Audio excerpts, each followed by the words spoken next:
कर्मचारीले हाल प्राप्त गरिरहेको महँगी भत्तालाई निरन्तरता दिँदै सुरु स्केलमा 10% तलब वृद्धि गरेको छु। कार्य सम्पादनमा आधारित पारिश्रमिक प्रणालीको सुरुवात गर्न नयाँ तलब मानको 10% मासिक प्रोत्साहन भत्ताको व्यवस्था गरेको छु। यसबाट हाल खाइपाई आएको पारिश्रमिकमा करिब 21% खुद वृद्धि भई ग्रेड सहित न्यूनतम पारिश्रमिक करिब रु 40,000 देखि रु 1 लाख माथि कायम हुनेछ। करको बोझ घटाउन आयकरको छुटको सीमा दोब्बर गरी व्यक्तिका लागि 10 लाख रुपैयाँ पुर्याएको छु। व्यक्तिगत आयकरको अधिकतम दरलाई 10% बिन्दुले घटाए। हाल 360 वस्तुमा लागि आएको अन्तशुल्क खारेज गरेको छु। सूचीकृत कम्पनीका धितोपत्र बिक्री गर्दा लाग्दै आएको पुँजीगत लाभ कर अन्तिम हुने व्यवस्था गरेको छु।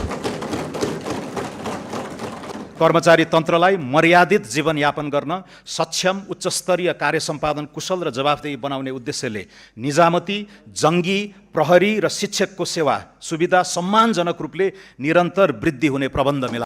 गैर आवासीय नेपालीलाई धितोपत्रको दोस्रो बजारमा सहभागी गराउन विदेशी लगानी स्वीकृति, लगानीको लेखाङ्कन, नाफा फिर्ता र पुँजीगत लाभ कर सम्बन्धी कानुनी व्यवस्थामा परिमार्जन गर्नेछौँ।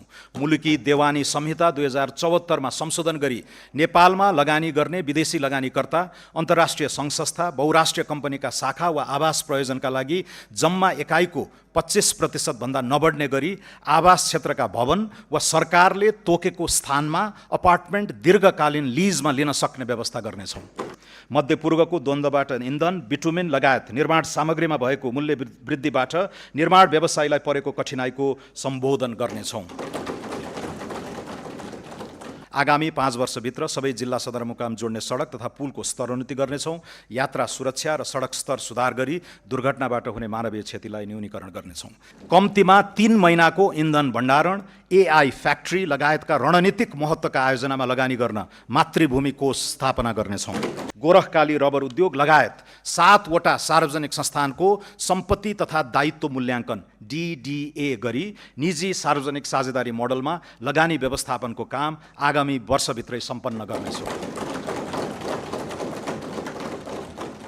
मध्य पहाडी, पुष्पलाल लोकमार्ग, कर्णाली राजमार्ग, भेरी कोरिडोर र रारादेखि जुम्ला हुँदै फोक्सुन्डोसम्मको कर्णाली चतुर्भुजमा जडीबुटी, जलविद्युत, पर्यटन र खानीजन्य क्रियाकलापले प्रश्रय पाउने व्यवस्था मिलाइनेछ।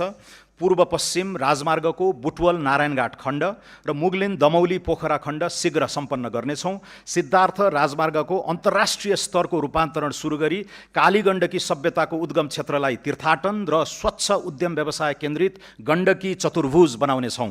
न्यूनतम 2 करोडसम्म कृषि तथा पशुजन्य उत्पादनका लागि प्रारम्भिक पुँजी लगानी गर्ने कृषकलाई सरकारले 40% प्रोत्साहन अनुदान उपलब्ध गराउने पाइलट कार्यक्रमको तयारी गरेको छु।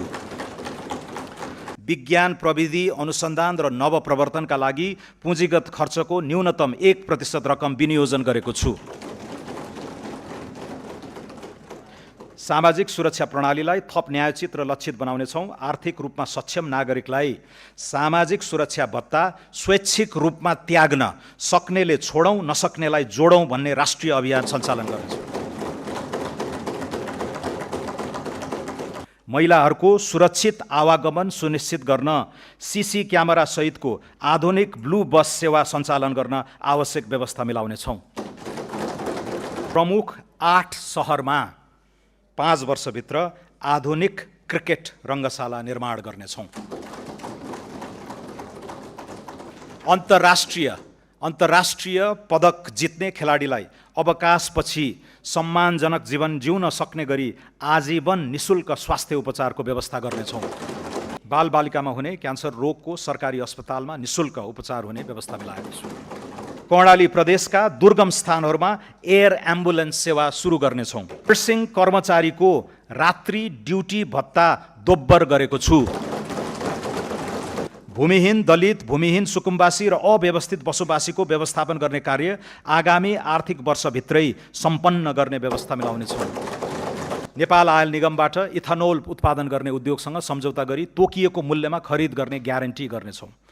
विद्युत खपत बढाउन र प्रदूषण नियन्त्रण गर्न घरायसी प्रयोजनको लागि washing machine, refrigerator, vacuum cleaner जस्ता विद्युतीय उपकरण समेत हायर पर्चेसमा खरिद बिक्री गर्न सकिने व्यवस्था मिलाउनेछौँ।